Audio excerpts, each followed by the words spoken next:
Chapter 6. The Social Consequences of Variations in the Objective Exchange Value of Money. Section 1. The Exchange of Present Goods for Future Goods.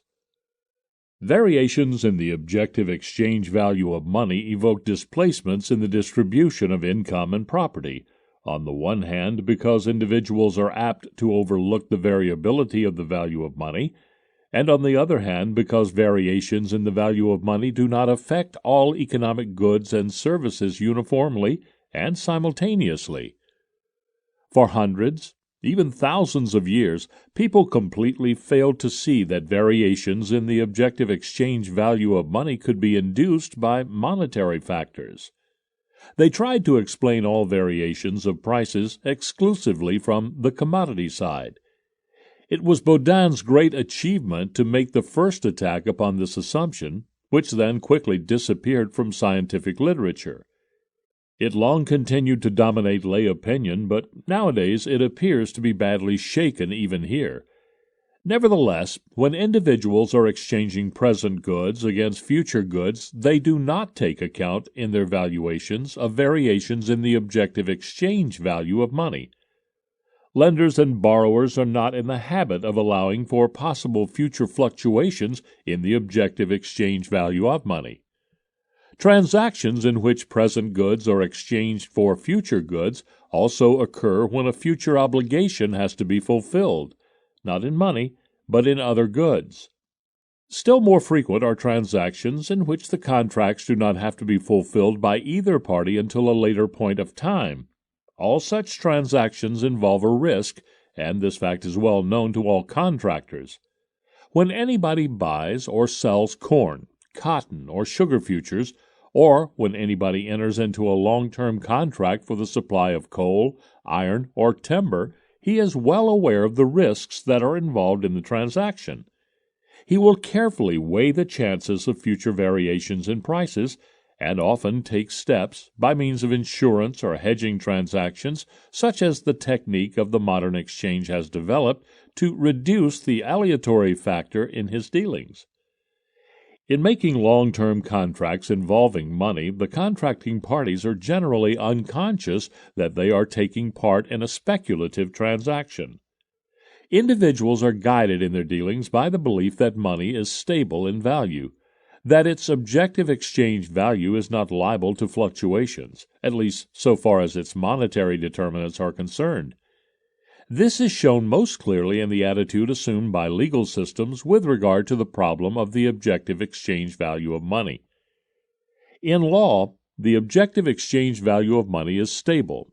It is sometimes asserted that legal systems adopt the fiction of the stability of the exchange value of money, but this is not true. In setting up a fiction, the law requires us to take an actual situation and imagine it to be different from what it really is, either by thinking of non-existing elements as added to it, or by thinking of existing elements as removed from it, so as to permit the application of legal maxims which refer only to the situation as thus transformed. Its purpose in doing this is to make it possible to decide cases according to analogy when a direct ruling does not apply. The whole nature of legal fictions is determined by this purpose, and they are sustained only so far as it requires. The legislature and the judge always remain aware that the fictitious situation does not correspond to reality. So it is also with the so-called dogmatic fiction that is employed in jurisprudence to permit legal facts to be systematically classified and related to each other. Here again, the situation is thought of as existing, but it is not assumed to exist. The attitude of the law to money is quite a different matter. The jurist is totally unacquainted with the problem of the value of money. He knows nothing of the fluctuations in its exchange value.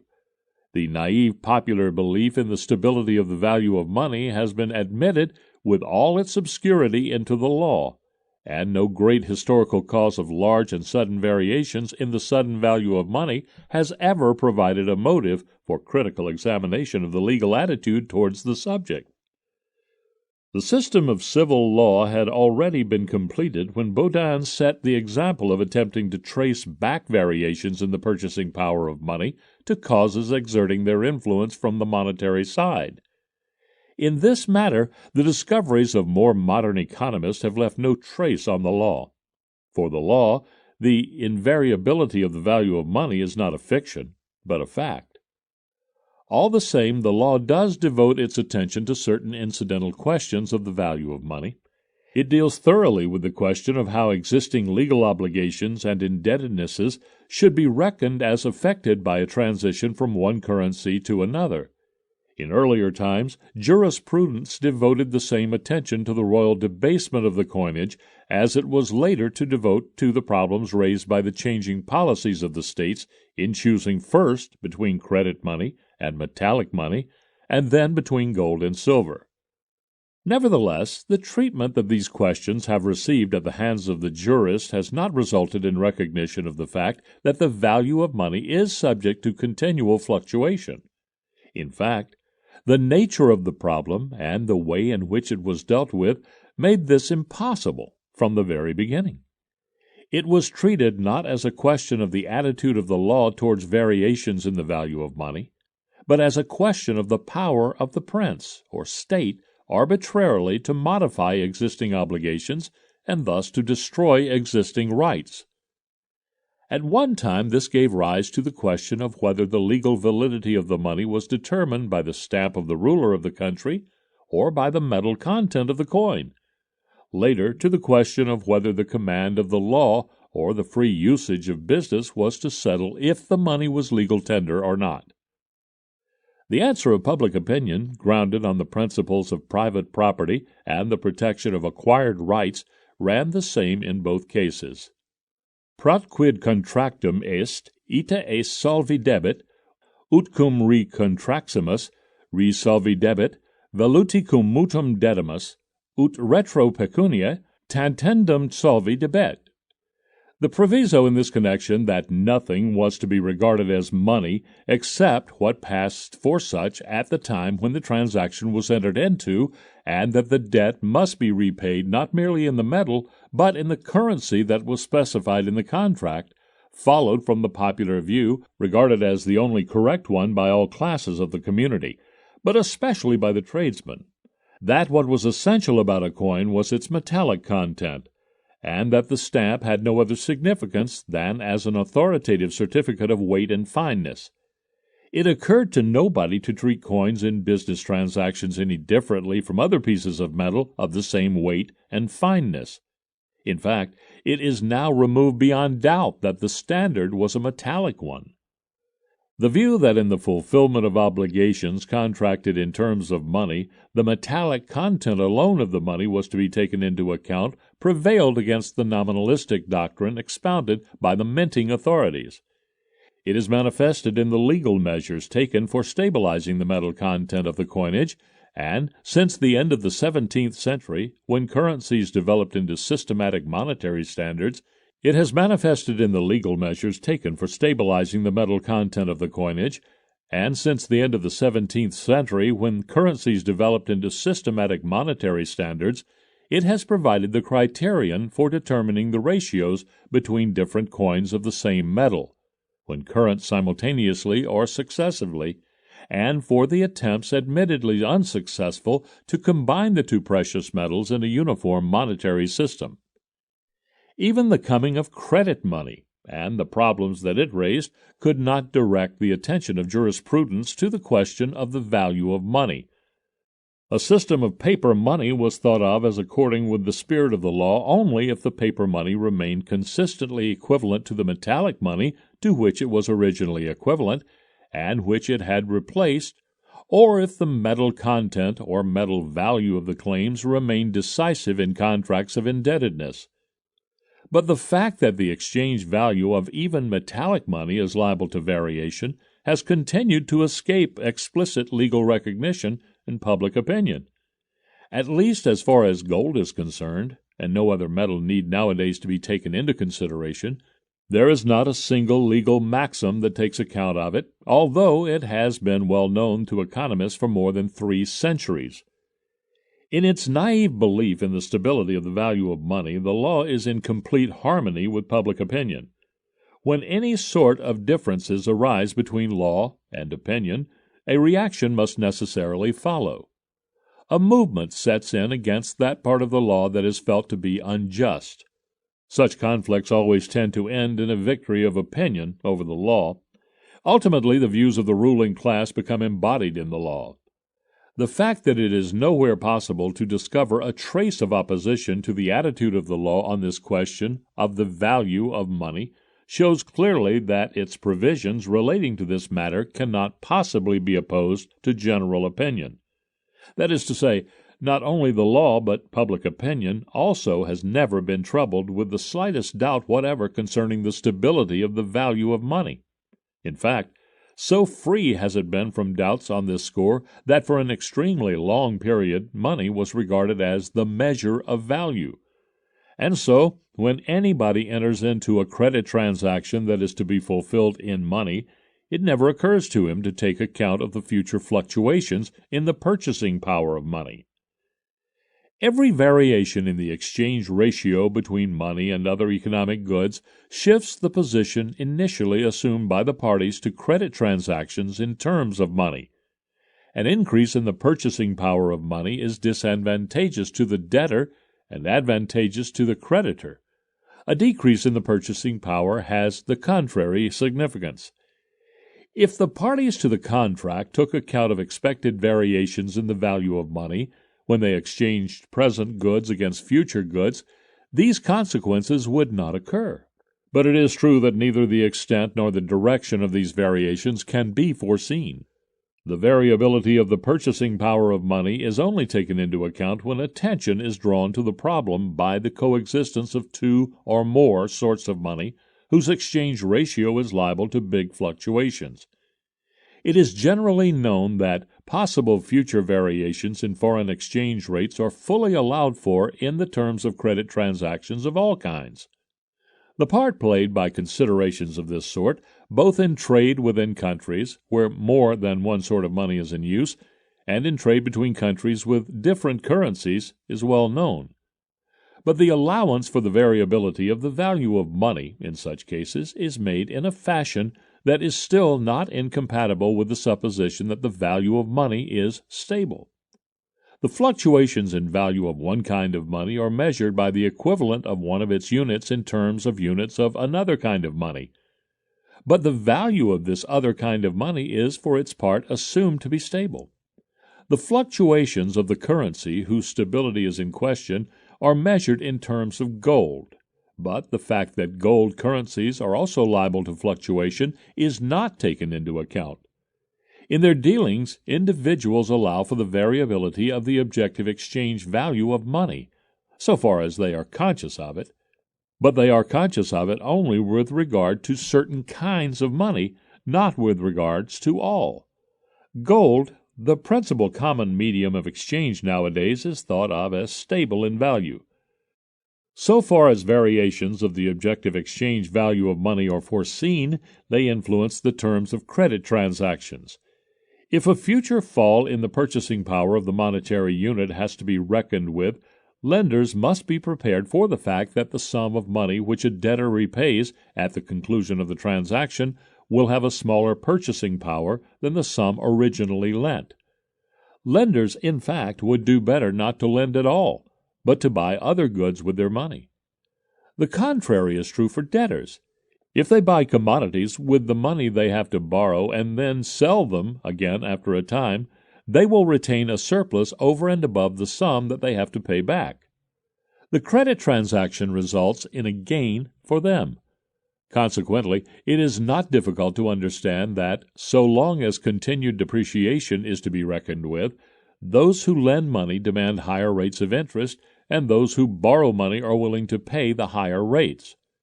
If, on the other hand, it is expected that the value of money will increase, then the rate of interest will be lower than it would otherwise have been. Thus, if the direction and extent of variations in the exchange value of money could be foreseen, they would not be able to affect the relations between debtor and creditor. The coming alterations in purchasing power could be sufficiently allowed for, in the original terms of the credit transaction. But since this assumption, even so far as fluctuations in credit money or fiat money relatively to gold money are concerned, never holds good, except in a most imperfect manner, the allowance made in debt contracts for future variations in the value of money is necessarily inadequate. While even nowadays, after the big and rapid fluctuations in the value of gold that have occurred since the outbreak of the World War, the great majority of those concerned in economic life, one might in fact say all of them, apart from the few who are acquainted with theoretical economics, are completely ignorant of the fact that the value of gold is variable. The value of gold currencies is still regarded as stable. Those economists who have recognized that the value of even the best money is variable have recommended that in settling the terms of a credit transaction, that is to say, the terms on which present goods are exchanged for future goods, the medium of exchange should not be one good alone, as is usual nowadays, but a bundle of goods. It is possible, in theory, if not in practice, to include all economic goods in such a bundle. If this proposal were adopted, money would still be used as a medium for the exchange of present goods, but in credit transactions, the outstanding obligation would be discharged not by payment of the nominal sum of money specified in the contract, but by payment of a sum of money with the purchasing power that the original sum had at the time when the contract was made. Thus, if the objective exchange value of money rises during the period of the contract, a correspondingly smaller sum of money will be payable. If it falls, a correspondingly larger sum. The arguments devoted above to the problem of measuring variations in the value of money show the fundamental inadequacy of these recommendations. If the prices of the various economic goods are given equal weight in the determination of the parity coefficients without consideration of their relative quantities, then the evils for which a remedy is sought may merely be aggravated. If variations in the prices of such commodities as wheat, rye, cotton, coal, and iron are given the same significance as variations in the prices of such commodities as pepper, opium, diamonds, or nickel, then the establishment of the tabular standard would have the effect of making the content of the long-term contract even more uncertain than at present. If what is called a weighted average is used, in which individual commodities have an effect proportioned to their significance, then the same consequences will still follow as soon as the conditions of production and consumption alter. For the subjective values attached by human beings to different economic goods are just as liable to constant fluctuation as are the conditions of production. But it is impossible to take account of this fact in determining the parity coefficients, because these must be invariable in order to permit connection with the past. It is probable that the immediate associations of any mention nowadays of the effects of variations in the value of money on existing debt relations will be in terms of the results of the monstrous experiments in inflation that have characterized the recent history of Europe. In all countries, during the latter part of this period, the jurists have thoroughly discussed the question of whether it would have been possible, or even whether it was still possible, by means of the existing law, or by creating new laws, to offset the injury done to creditors. In these discussions, it was usually overlooked that the variations in the content of debt contracts that were consequent upon the depreciation of money were due to the attitude towards the problem taken by the law itself. It is not as if the legal system were being invoked to remedy an inconvenience for which it was not responsible. It was just its own attitude that was felt to be an inconvenience, the circumstance that the government had brought about depreciation. For the legal maxim by which an inconvertible banknote is legal tender equally with the gold money that was in circulation before the outbreak of the war, with which it had nothing in common but the name mark, is a part of the whole system of legal rules which allow the state to exploit its power to create new money as a source of income. It can no more be disassociated from this system than can the laws canceling the obligation of the banks to convert their notes and obliging them to make loans to the government by the issue of new notes. When jurists and businessmen assert that the depreciation of money has a very great influence on all kinds of debt relations, that it makes all kinds of business more difficult or even impossible, that it invariably leads to consequences that nobody desires and that everybody feels to be unjust, we naturally agree with them. In a social order that is entirely founded on the use of money, and in which all accounting is done in terms of money, the destruction of the monetary system means nothing less than the destruction of the basis of all exchange.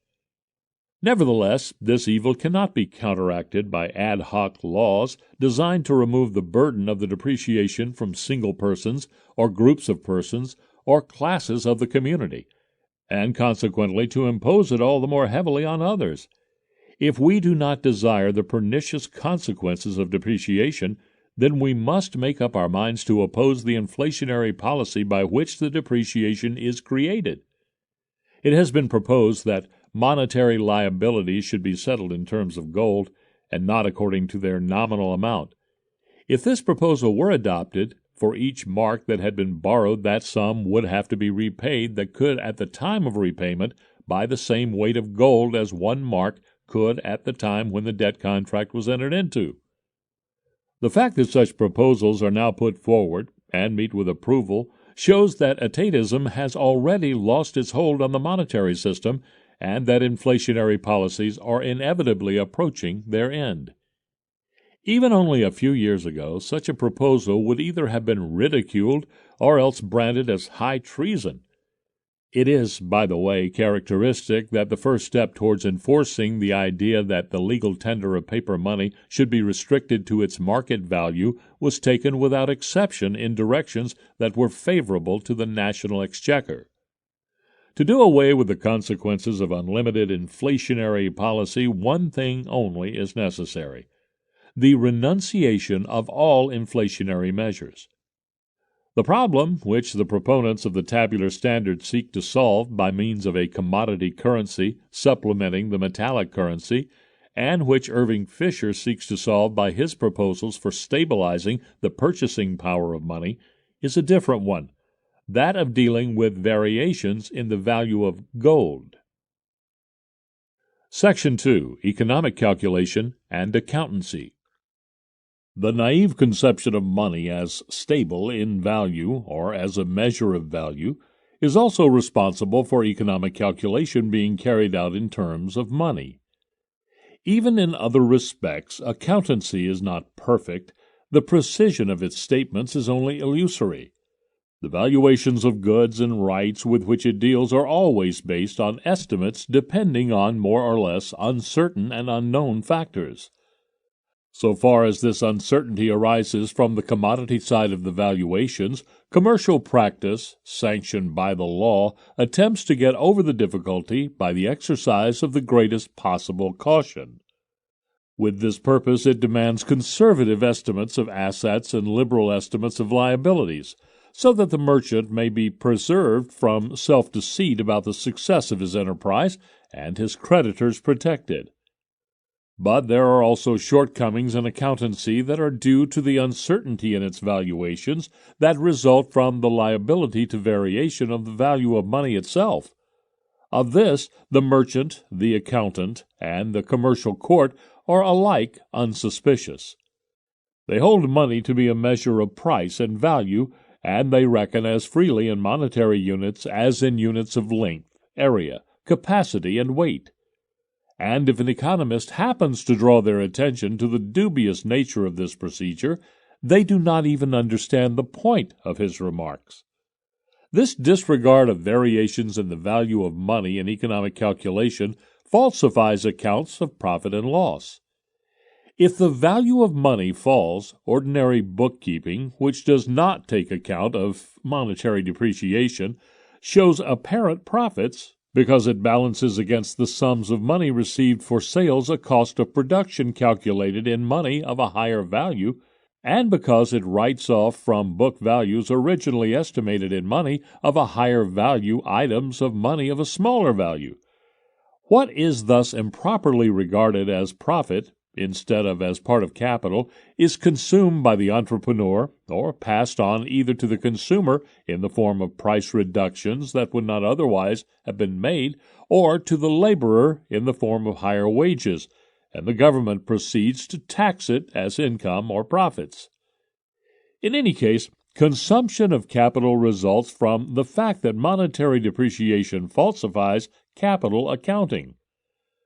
Under certain conditions, the consequent destruction of capital and increase of consumption may be partly counteracted by the fact that the depreciation also gives rise to genuine profits, those of debtors, for example, which are not consumed but put into reserves. But this can never more than partly balance the destruction of capital induced by the depreciation. The consumers of the commodities that are sold too cheaply as a result of the false reckoning induced by the depreciation need not necessarily be inhabitants of the territory in which the depreciating money is used as a national currency.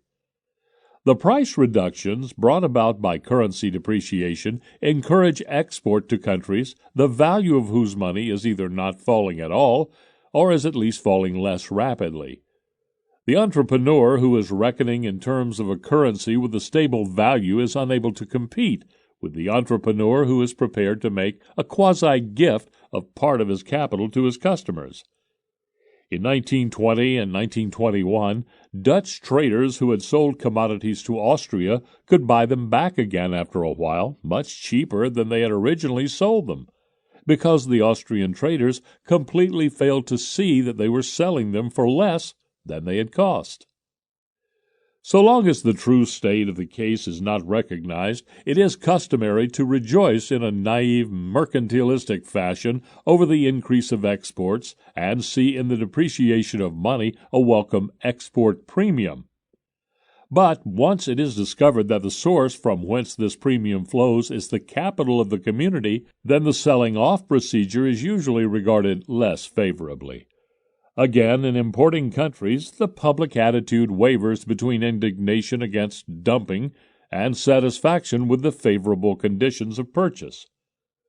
Where the currency depreciation is a result of government inflation carried out by the issue of notes, it is possible to avert its disastrous effect on economic calculation by conducting all bookkeeping in a stable money instead.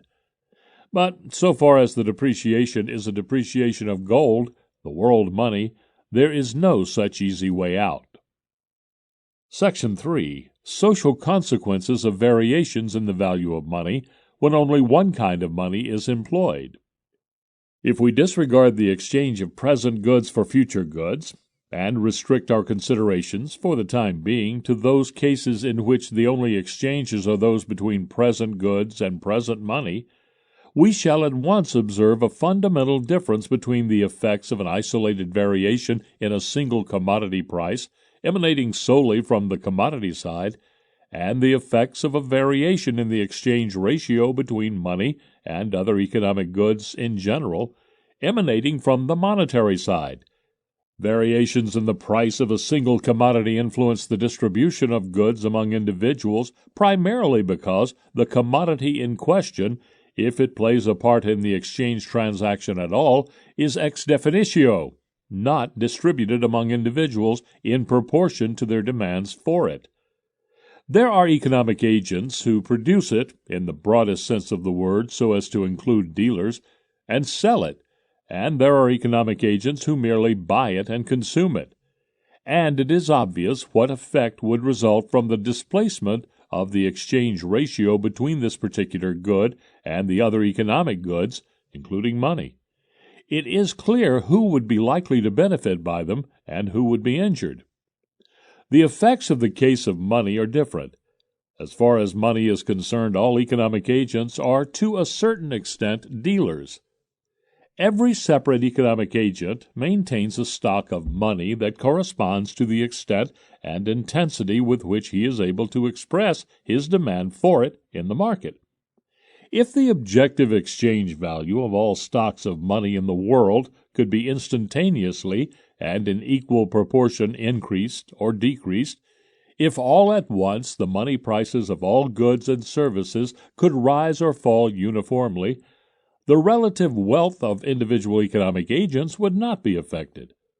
Subsequent monetary calculation would be in larger and smaller figures. That is all. The variation in the value of money would have no other significance than that of a variation in the calendar or of weights and measures.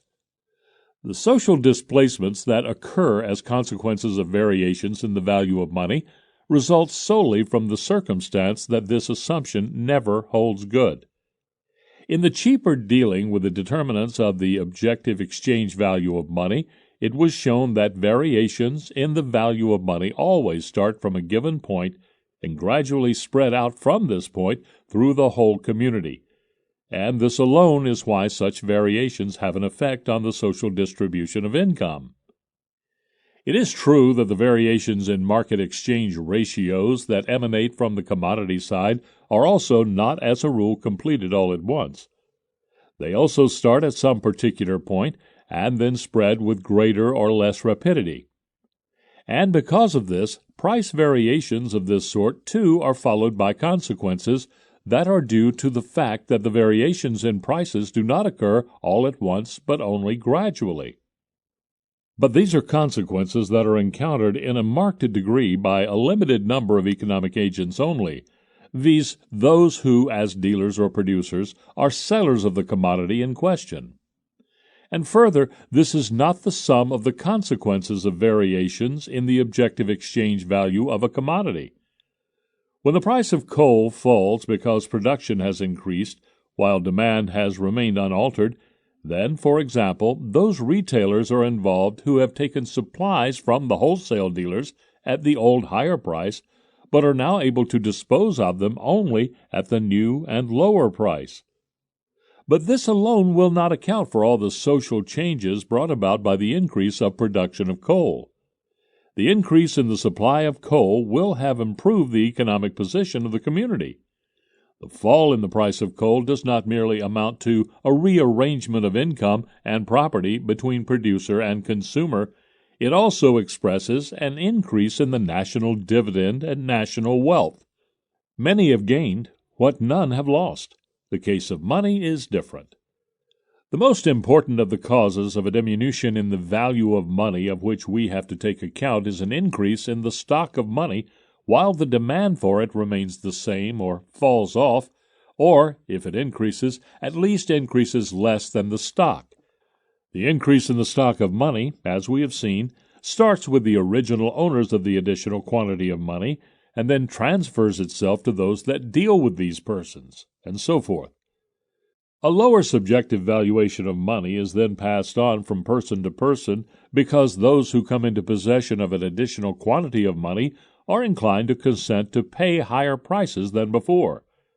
High prices lead to increased production and rising wages, and because all of this is generally regarded as a sign of economic prosperity, a fall in the value of money is, and always has been, considered an extraordinarily effective means of increasing economic welfare. This is a mistaken view, for an increase in the quantity of money results in no increase of the stock of consumption goods at people's disposal. Its effect may well consist in an alteration of the distribution of economic goods among human beings, but in no case, apart from the incidental circumstance referred to on page 138 above, can it directly increase the total amount of goods possessed by human beings, or their welfare. It is true that this result may be brought about indirectly in the way in which any change in distribution may affect production as well, that is, by those classes in whose favor the redistribution occurs, using their additional command of money to accumulate more capital than would have been accumulated by those people from whom the money was withdrawn. But this does not concern us here. What we are concerned with is whether the variation in the value of money has any other economic significance than its effect on distribution.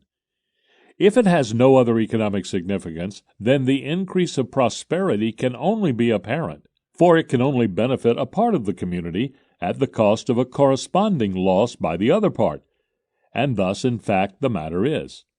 The cost must be borne by those classes or countries that are the last to be reached by the fall in the value of money. Let us, for instance, suppose that a new gold mine is opened in an isolated state. The supplementary quantity of gold that streams from it into commerce goes at first to the owners of the mine, and then by turns to those who have dealings with them. If we schematically divide the whole community into 4 groups, the mine owners, the producers of luxury goods, the remaining producers, and the agriculturalists, the first 2 groups will be able to enjoy the benefits resulting from the reduction in the value of money, the former of them to a greater extent than the latter. But even as soon as we reach the 3rd group, the situation is altered. The profit obtained by this group as a result of the increased demands of the first 2 will already be offset to some extent by the rise in the prices of luxury goods, which will have experienced the full effect of the depreciation by the time it begins to affect other goods. Finally, for the 4th group, the whole process will result in nothing but loss. The farmers will have to pay dearer for all industrial products before they are compensated by the increased prices of agricultural products. It is true that when at last the prices of agricultural products do rise, the period of economic hardship for the farmers is over.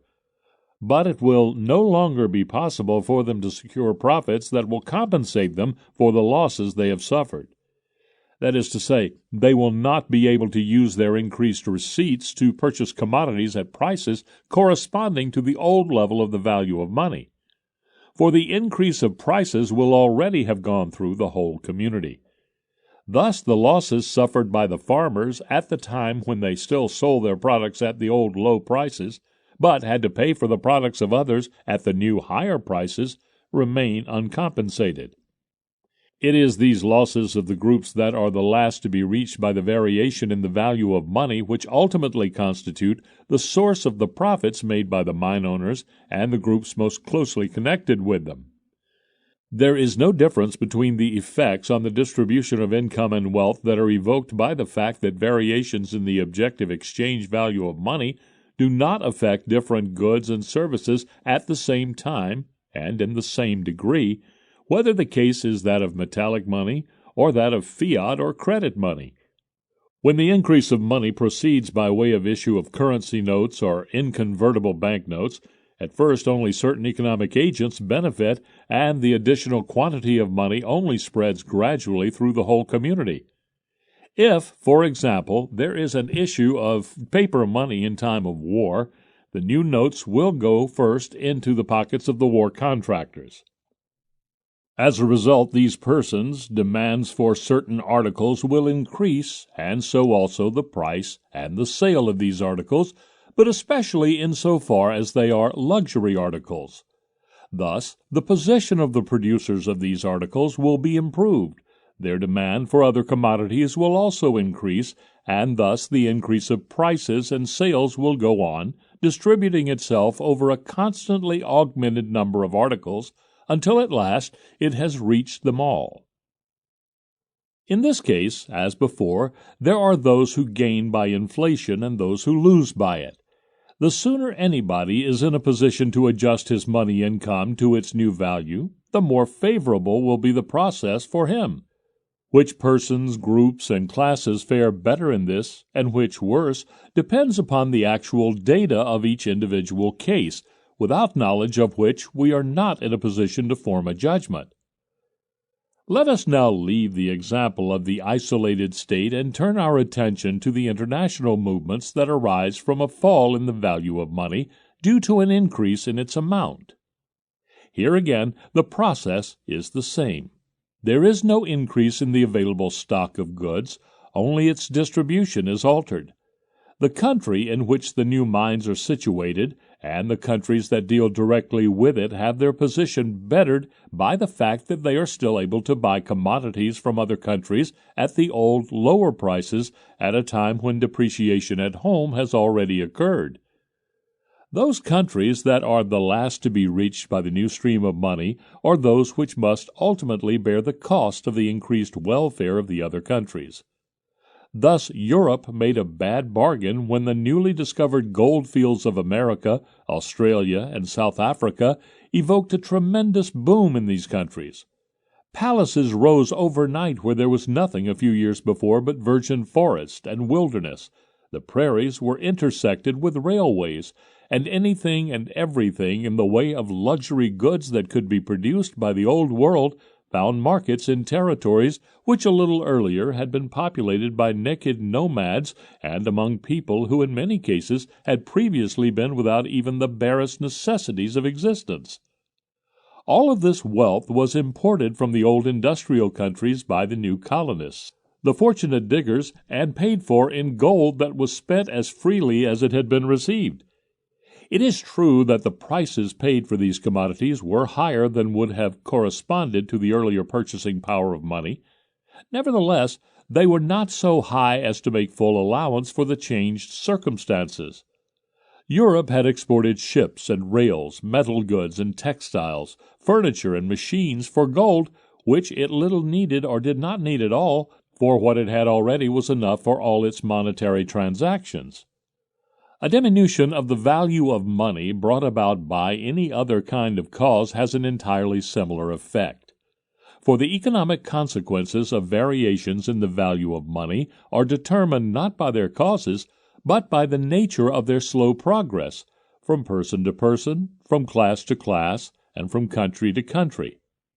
If we consider in particular those variations in the value of money which arise from the action of sellers in increasing prices, as described in the second chapter of this part, we shall find that the resultant gradual diminution of the value of money constitutes one of the motives of the groups which apparently dictate the rise of prices.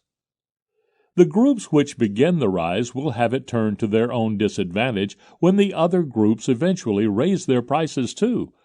But the former groups receive their higher prices at a time when the prices of things they buy are still at the lower level. This constitutes a permanent gain for them.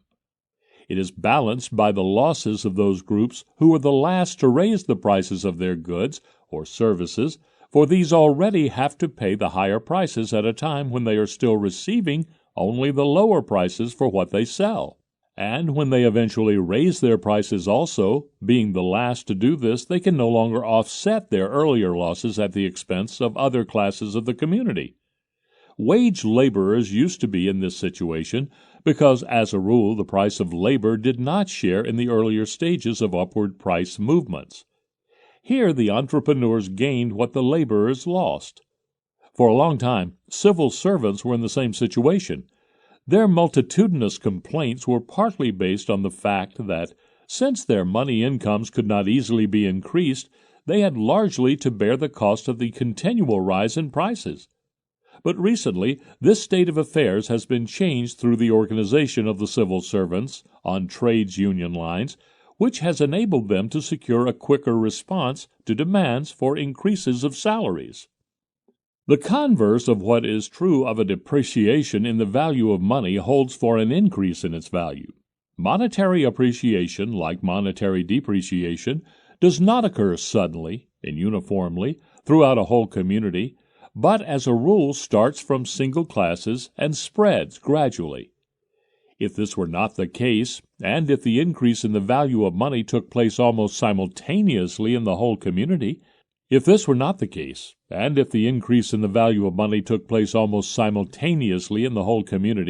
then it would not be accompanied by the special kind of economic consequences that interest us here. Let us assume, for instance, that bankruptcy of the credit-issuing institutions of a country leads to a panic, and that everybody is ready to sell commodities at any price whatever in order to put himself in possession of cash, while on the other hand, buyers cannot be found except at greatly reduced prices. It is conceivable that the increase in the value of money that would arise in the consequence of such a panic would reach all persons and commodities uniformly and simultaneously. As a rule, however, an increase in the value of money spreads only gradually. The first of those who have to content themselves with lower prices than before for the commodities they sell, while they still have to pay the old higher prices for the commodities they buy, are those who are injured by the increase in the value of money. Those, however, who are the last to have to reduce the prices of their commodities they sell, and have meanwhile been able to take advantage of the fall in the prices of other things, are those who profit by the change. Section 4. The consequences of variations in the exchange ratio between two kinds of money. Among other consequences of variations in the value of money, it is those of variations in the exchange ratio between two different kinds of money in which economic science has been chiefly interested. This interest has been aroused by the events of monetary history. In the course of the 19th century, international trade developed in a hitherto undreamed-of manner, and the economic connections between countries became extraordinarily close. Now, just at this time when the commercial relations were beginning to grow more active, the monetary standards of the individual states were becoming more diverse. A number of countries went over for a shorter or longer period to credit money, and the others, which were partly on gold and partly on silver, were soon in difficulties, because the ratio between the values of these two precious metals, which had changed but slowly during the centuries, suddenly began to exhibit sharp variations. And in recent years this problem has been given a much greater practical significance still by monetary happenings in the war and post-war periods. Let us suppose that 1 kilogram of silver had been exchangeable for 10 quintals of wheat, and that upon the objective exchange value of silver being halved, owing, say, to the discovery of new and prolific mines, 1 kilogram of it was no longer able to purchase more than 5 bushels of wheat. From what has been said on the natural exchange ratio of different kinds of money, it follows that the objective exchange value of silver in terms of other kinds of money would now also be halved. If it had previously been possible to purchase 1 kilogram of gold with 15 kilograms of silver, 30 kilograms would now be needed to make the same purchase, for the objective exchange value of gold in relation to commodities would have remained unchanged, while that of silver had been halved. Now, this change in the purchasing power of silver over commodities will not occur all at once, but gradually. A full account has been given of the way in which it will start from a certain point and gradually spread outwards, and of the consequences of this process. Until now, we have investigated these consequences only so far as they occur within an area with a uniform monetary standard. But now we must trace up the further consequences involved in commercial relations with areas in which other sorts of money are employed. One thing that was found to be true of the former case can be predicated of this also. If the variations in the objective exchange value of the money occurred uniformly as simultaneously throughout the whole community, then such social consequences could not appear at all. The fact that these variations always occur one after another is the sole reason for their remarkable economic effects. Variations in the objective exchange value of a given kind of money do not affect the determination of the exchange ratio between this and other kinds of money until they begin to affect commodities that either are already objects of commercial relations between the two areas, or at least are able to become such upon a moderate change in prices. The point of time at which this situation arises determines the effects upon the commercial relations of the two areas that will result from variations in the objective exchange value of money. These vary according as the prices of the commodities concerned in the international trade are adjusted to the new value of money before or after those of any other commodities. Under the modern organization of the monetary system, this adjustment is usually first made on the stock exchanges. Speculation on the foreign exchange and security markets anticipates coming variations in the exchange ratios between the different kinds of money at a time when the variations in the value of money have by no means completed their course through the community, perhaps when they have only just begun it, but in any case before they have reached the commodities that play a decisive part in foreign trade. He would be a poor speculator who did not grasp the course of events in time and act accordingly. But as soon as the variation in the foreign exchange rate has been brought about, It reacts upon foreign trade in a peculiar manner until the prices of all goods and services have been adjusted to the new objective exchange value of money. During this interval, the margins between the different prices and wages constitute a fund that somebody must receive and somebody surrender. In a word, we are here again confronted with a redistribution, which is noteworthy in that its influence extends beyond the area where the good whose objective exchange value is changing is employed as domestic money.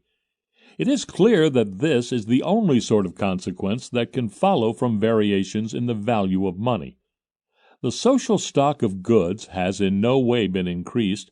The total quantity that can be distributed has remained the same. As soon as an uncompleted change in the objective exchange value of any particular kind of money becomes expressed in the foreign exchange rates, a new opportunity of making a profit is opened up, either for exporters or for importers, according as the purchasing power of money is decreasing or increasing. Let us take the former case, that of a diminution in the value of money. Since, according to our assumptions, the changes in domestic prices are not yet finished, exporters derive an advantage from the circumstance that the commodities that they market already fetch a new higher price, whereas the commodities and services that they want themselves, and, what is of particular importance, the material and personal factors of the production they employ, are still obtainable at the old lower prices. Who the exporter is, who pockets this gain, whether it is the producer or the dealer, is impertinent to our present inquiry. All that we need to know is that in the given circumstances, transactions will result in profit for some and loss for others.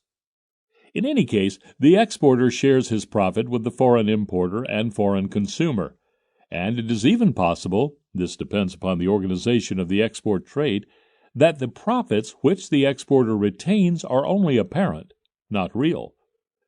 Thus the result is always that the gains of foreign buyers, which in certain cases are shared with home exporters, are counterbalanced by losses that are borne entirely at home.